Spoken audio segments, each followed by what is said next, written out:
tumaze kugira aba premier dame bangana ni benshi hera kuri micombero duhere kuri micombero udondagure gushika uyu munsi si wabikoze wenyene none hari ikinyoma kirimo muri none ugira abo bari hehe yabo bantu bafite ibyo bibazo ntibariho bari bahari none fistile zo zatanguye kera ibintu byo kutabyara byo bafite ibibazo by'ubugumba nyinshi babibonye iciza kihari covuga yego pe ndufukama mbwira imana kuko iyo umuntu yabwiye neza utashoboye kumwishura iyo neza yakugiriye uravuga uti imana naka yangiriye neza arangaburira canke yangiriye ubuntu ubu n'ubu uramumpera umugisha uramusabira ku mana hariho umuntu w'umugenzi wanje umugabo atiyumvamwo intwaro aba hanze niwe yavuga patient ntefata ati jewe bya bintu urumbwira natanguye kwemera bimwe bimwe yari yabonye ishure nyene cubare mutambukanye wari cubare makuru yubatse hariya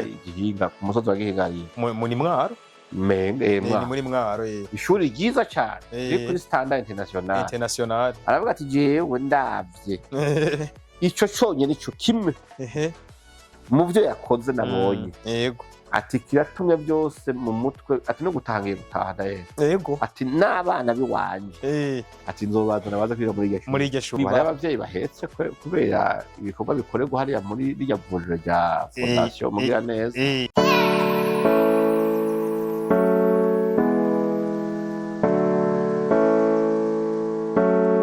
ibihe byiza cyane kuri wewe mukunzi wa Utamu Podcast tugushimire cyane kuba ukurikirana ibiganiro byacu ndetse dushimire mwebwe mwese mutanga n'ibyumviro kuri no biganiro byacu abari mu Burundi n'abari mu makungu abumva ururimi rw'ikirundi muri rusange turabashimira cyane Amerika Australia n'ahandi hatandukanye hose mwese tubashimire ariko dushimire n'uyu muvuga butumwa mwana w'Imana Apotre Isidore Mbayahaga n'umwe mu bantu bafasha benshi haba mu byerekeranye n'ubutumwa buri muri Bibiliya cyangwa se mu buryo bwo kwemera Imana ariko no kuremesha abantu muri rusange mu buzima tubayemwo byose arabidufashamo kugira ngo mushobore gutahura byinshi cyane rero ibisanzwe rero twongeye kumwakira muri Utamu Podcast reka ntangure ndamukanya ati ese bavuga Imana ishimwe Yesu ashimwe amen akakora ngiye kubaza ikintu itandukaniro rya Yesu ashimwe n'Imana ishimwe ko mwemera ko Yesu ari Imana mwebwe abakristo nico kimwe umuntu avuze Yesu ashimwe umuntu akavuga Imana ishimwe nico kimwe byose ko bwanjye nico kimwe kubera iki none mushira imbere Yesu gose gusoma ndazi yuko ituma yibajije nuko uri mu mizirima iryo zina rya Yesu rikugora kuvuga no kumwita Imana ariko twe turazi yuko umwana w'Imana kandi akaba ari Imana nuko tubandanye tubandanye ikiganiro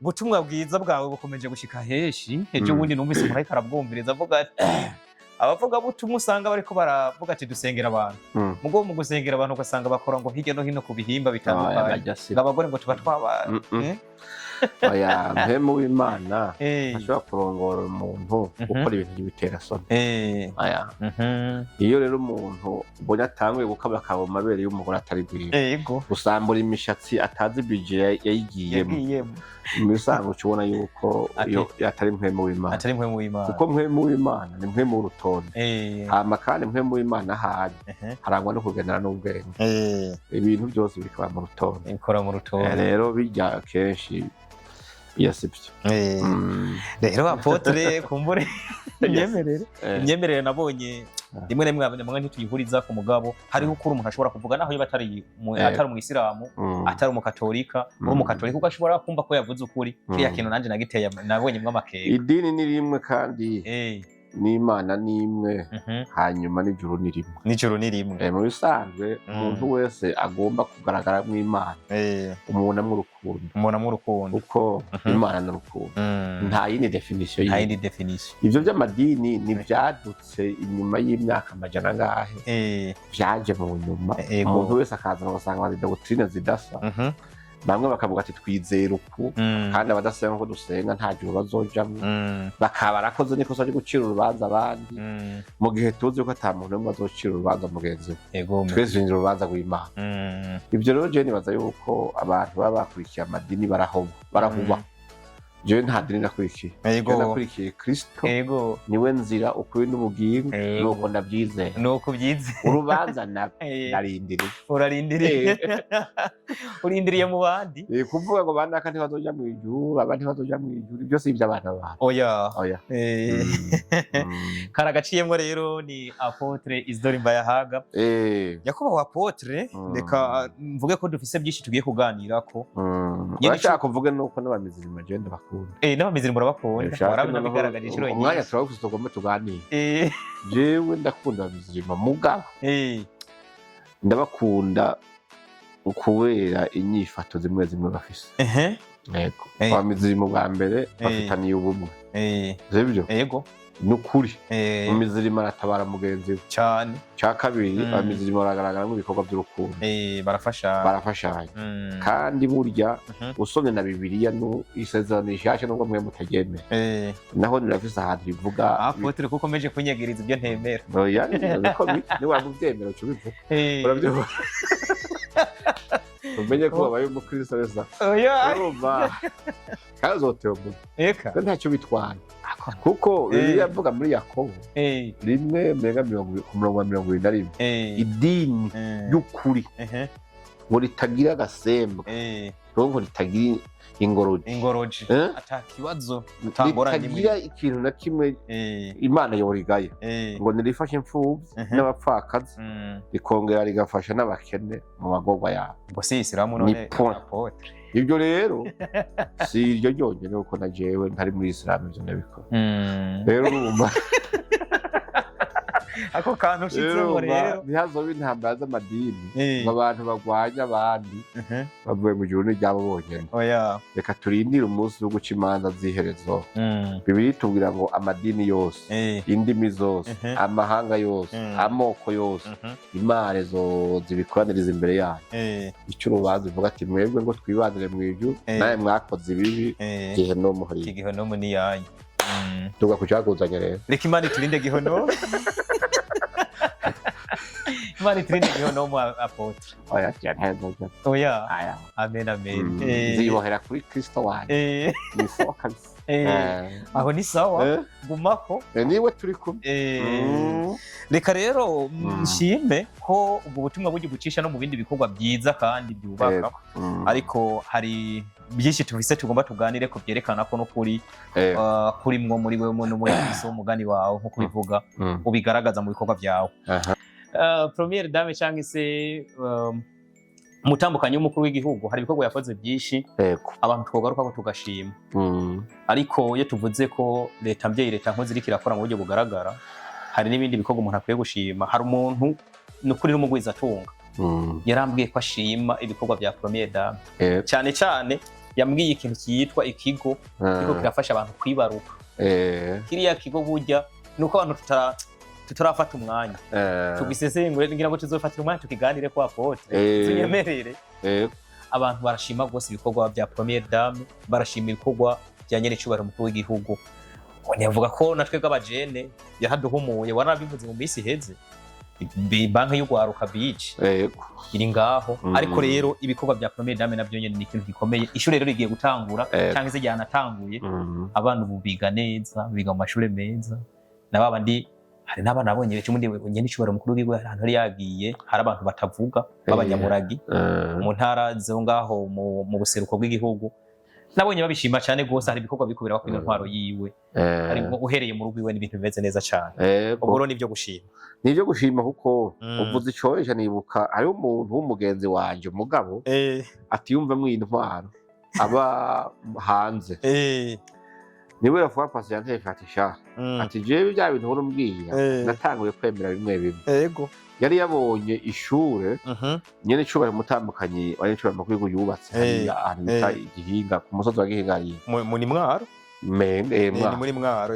Ishuri ryiza cyane riri kuri standard international. Aravuga ati jewe ndavye ico cyonyine ico kimwe mu byo yakoze nabonye.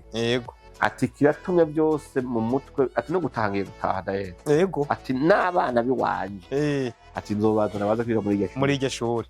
Urumva ico ni kimwe gusa cyerekana yuko hariho ibintu abantu bakora ukibaza ngo wabikoze kubera ari naka yego kumbe naho abikoze kubera impuhwe n'umutima w'urukundo afitiye abantu sibyo mu bisanzwe kubaka amashuri vyategerezwa kuba bikorwa mu migambi yindi isanzwe ya leta umugabo kubera urukundo afitiye abantu urukundo afitiye abana b'igihugu mu bagenzi biwe afise hirya no hino arabavugira akavuga ati mu gihugu cacu hariho abana bahevye amashuri urazi yuko kuva atanguye kudodora hirya no hino arondera indya agaburira abana kw'ishuri ibitigiri vy'abana benshi bari barahevye ishuri bagarutse kwiga genda mu ntara ya Kirundo niho uca ubibona hariya intara ya Kera ya Kirundo wanyu urabyumva sibyo si ibintu byari prevu muri bije ya leta ngo tuzogaranye mugabo aho yagiye hose aradodora akicisha bugufa akavuga ati mumfashe nanje gufasha abana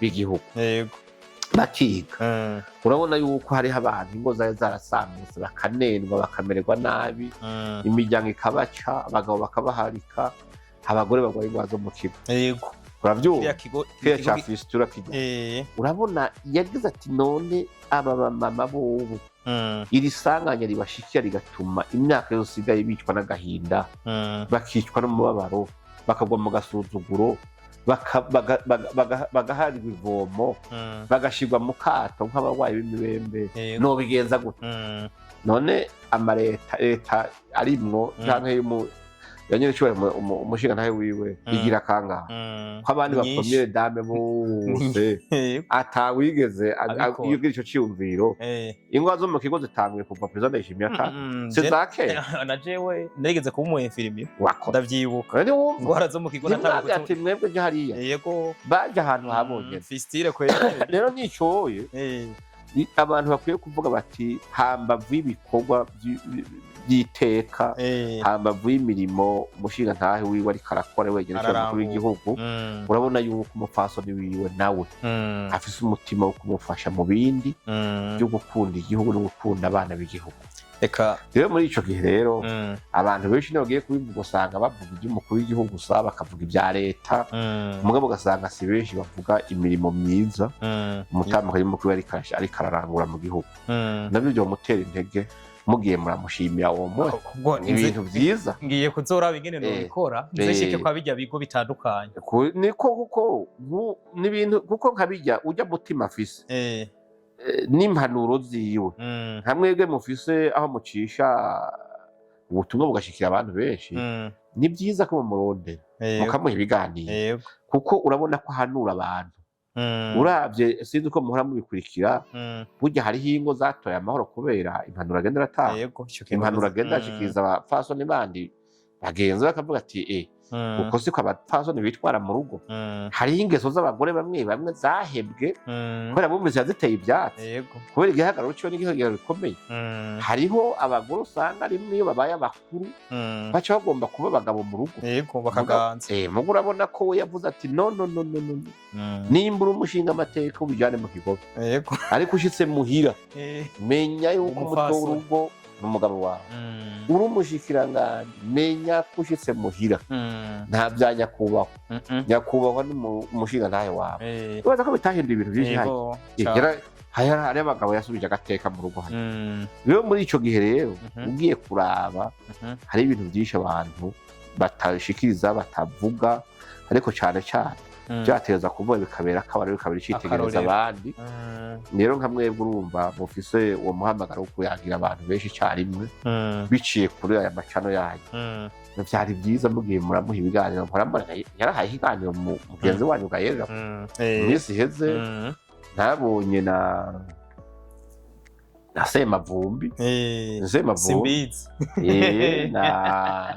na wa mukobwa nimba yitwa nde minyoni je kwa namwe mwogeza kugira ngo burya icyo kintu vuze neza y'umuntu yivuga ariko ni byiza yuko abantu bamenya ibintu biri kurangurwa n'imiburiburi mwe mu kabijwi byabajya abavyeyi yatabariye abana byabajya abavyeyi yatabaye bari mu kigo bashizwe mu kato mwebwe mukababera umunwa kugira ngo mumutere intege mu byo ariko arakora icyo nico vraiment kubera je ndanabifatire ko nkaje nabaye umu infirmier je kubiri iyo byose tubwiye numva menga byari bikwiye ubwo mbere ibikorwa akora ni byinshi ariko gusa ikibazo gihari ni kimwe hari naho tuba twitinya uvuga ati kumushikira biragoye kuko moi j'étais infirmier narabaye umuforoma narabaye umuganga ndabibamwe narabonye ingorane zishikira abantu bafise ingwara yo mu kigo j'ai fait une formation ku ngwara yo mu kigo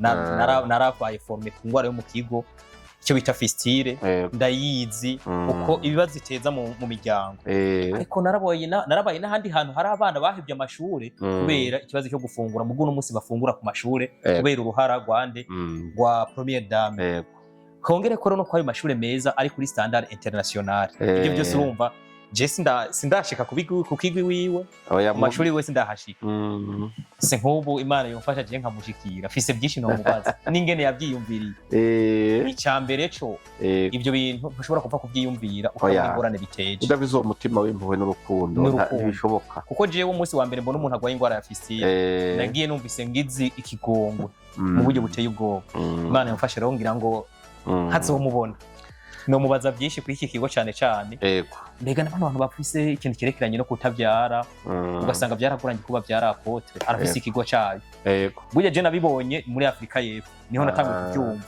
ko umuntu ashobora kugira iki kubyara bijya bigo ko biba abavyeyi bahetse kubera ibikorwa bikorerwa hariya muri rya vuriro rya fondation mugira neza nayo urumva ni ikintu yagize muri izo mpuhwe nyinshi yagize zabo mu kigo hariho n'abandi bafise ako gahinda ko kutabyara niga hari batarabimenya kandi murazi yuko iyo umuntu arongowe agashika mu muryango kanaka ntabyare hari igihe urumva atarabwa nabi n'umugabo we gusa ahubwo umuryango wose umukoranirako ukabona yuko umenga yaje guteza ikibazo muri uwo muryango rero iyo umuntu akoze ikintu nk'icyo habona kuze mwezo ngwana ugasanga batashe bakikiye abana garuka hahandi tumaze kugira aba première dame bangana ni benshi hera kuri micombero dore kuri micombero udondagure gushika uyu munsi si wabikoze wenyene none hari ikinyoma kirimwe muri none ugira abo bari hehe yabo bantu bafite ibyo bibazo ntibariho bari bahari none fistile zo zatanguye kera ibintu byo kutabyara byo bafise ibibazo by'ubugumba n'ibinshi babimenye iciza kihari covuga yego pe ikintu vuze nico jewe nabivuze gutyo kubera nabonye umuntu niyo difference hari hagati yiwe n'abantu kuko burya sinzi ahantu namenye mbere umuganga ni mwishira hamwe ni he sinzi ahantu ngo ugiye gusaba ikintu baje bakubaza ngo wamaze iki ngo wamaze iki umugambwe hari umugabo niko abantu ngo bavuga rero ugiye kuraba ati duhere ku wa mbere wa kabiri Repubulika ya gatatu iya kane iya gatanu iya gatandatu y'indwi urabyumva waje dondaga uti none kandi zamara imyaka myinshi passage y'aba bantu ngaha yadusigiye iki iciza twabamuye ko gisigaye ngaha niki hari nabo tutamenye ibyo bakoze rero naho umva umuntu yakoze ibyiza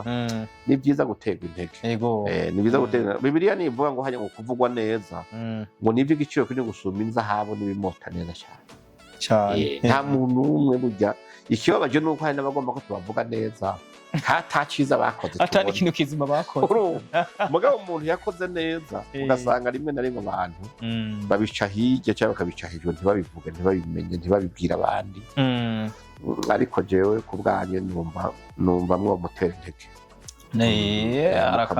akantu uvuze ko kumutera intege ahubwo mba nibaza nk'uko n'imyaka 5 ari hakikwiza ari première dame cyangwa se nyine ishobora mukuru w'igihugu cy'u Burundi atowe kurongora igihugu nk'ubu Imana yoduha ibyo bitangaza bikabandanya akongezwa nk'imyaka yindi myinshi Burundi uyu mufaso ntiwamaze kurangura ibintu byinshi uyu mutambukanye mukuru w'igihugu nuko basengera kuko uburongozi bwose buva ku Mana cyane yego kandi iyo umuntu yakoze neza agakora ibikorwa bihimbara Imana cyane yagize umutima wo gufasha imfubyi canke kuraba abakene n'aboro uyu muntu Imana yamukunda ibisigaye rero bujambo nyine bavuga ngo ubutware bwose buva ku Mana niyo yimika abami kandi ubwami kabuha uwishatse aho nibaza yuko guhera uyu munsi genda upfukame mbwira Imana mbwira Imana kuko iyo umuntu yabwiye neza utashoboye kumwishyura iyo neza yakugiriye uravuga uti mana naka yangiriye neza arangaburira canke yangiriye ubu n'ubu uramumpera umugisha uramusabira ku mana ibisigaye imana ikaraba ikibereye ikagikora. Hari n'ikindi kintu niyumviriye nzohava ndondera abantu bamaze gufashwa na bijya bigo nabo tuganira kuko hari umuntu yambwiye ko yifuza kuduha témoignage yerekeranye n'ibikorwa yaboneye migambi ya première dame. Yego nabyo byo bari byiza kuko yaramaze imyaka igira ngo muri 11 yubatse bataribaruka ariko ubu baribarutse. Uwa no wamike hari abafise irengiyo bataribaruka baciye hariya bakibaruka bakaca bibaruka.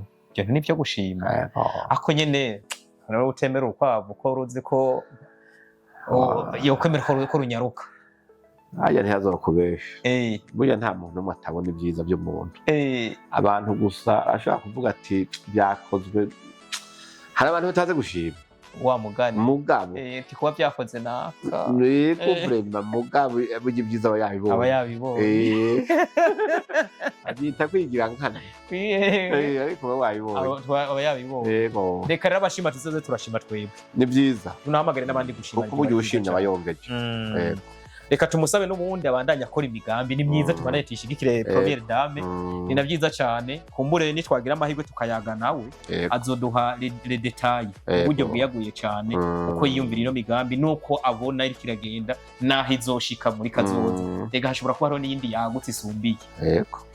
Apotre kashime nanje ku kiganiro tukiranye no munsi ndagukengurukiye nanje yaze byinshi yego byinshi kabisa. Imana ikomeze yongeze imigisha kuyo ufise kuko yaguhaye myinshi irahari nokuri bandanye iguha umutima wo gushima ahigeje gikora umugani wa mbere teogera hari indirimbo numvise Jesse ndumukizwa umugore indirimbo z'abakizwa ndatumviriza indirimbo ivuga ngo ugejeje ukora niyo da mana mbaye mushima naje nuko bana genda shima naje nuko wandokoye nari n'ibindi nk'ibi urabyikura abantu cyane cyane nirabiye ko iyo yankuye nahingejeje nta deni ndimo kabisa yarakoze bikwiye niyo gushima. Yego brother reka ribandanye yongerezeko yego ibandanye yongerezeko n'ivyayibera byiza ibandanye igirire neza igihugu cy'u Burundi mukuru w'iwacu ndavuganye n'icubaro mu gihugu cy'u Burundi n'umuryango wiwe ndabyongeze ko yego ariko igirire neza n'abarundi muri rusangi rero mu bisanzwe abari mu bibazo Imana ibahindurira ubuzima. Yego irabikora. Reka ndakwifuriza kubandanya uroranirwa rero muri rusangi nawe genda rorani Imana nihezagire rero mwege mwese mukurikirana ibiganiro byacu kubari mu Burundi n'abari mu makungu. Apotre amaze kugaragaza urukundo rwanyu nange za murugaragariza muri commentaire byo bari byiza cyane ko nabonye hari abashira isoni hari n'abandi mugo bagaragaza urukundo bagukunda mu buryo burenze n'ukuri kandi abantu barabishima. Apotre ushira isoni ntacyo bitwaye rega ntacyo bitwaye kuko mu bisa nta kitagira inyungu hari icyo bifasha ku muntu kamere. Mu Kirundi bacu umugani ngo nta somo usubire urashira isoni. Nta somo usubire? Nta somo usubire urashira isoni. Urashira isoni? Iyo usanze inzoga ihiye bariko baratereka ushira isoni nta muntu yaguha umukera. Oya mwe ngo somo usubire ngo turakuzi urashira isoni. Oya zo zaba ari inyungu rero ushira isoni kwawe wabihombera nicyo bita ingaruka ariko gushira isoni nta kamaro nta nyungu birimo pe. Imana niguhezagire. Amen. Ndabashimiye cyane rero nimugiraho mwubahwe Imana ihundagaza imigisha kuri mwebwe n'abanyu tuzosubira mu biganiro by'ubutaha murakoze cyane.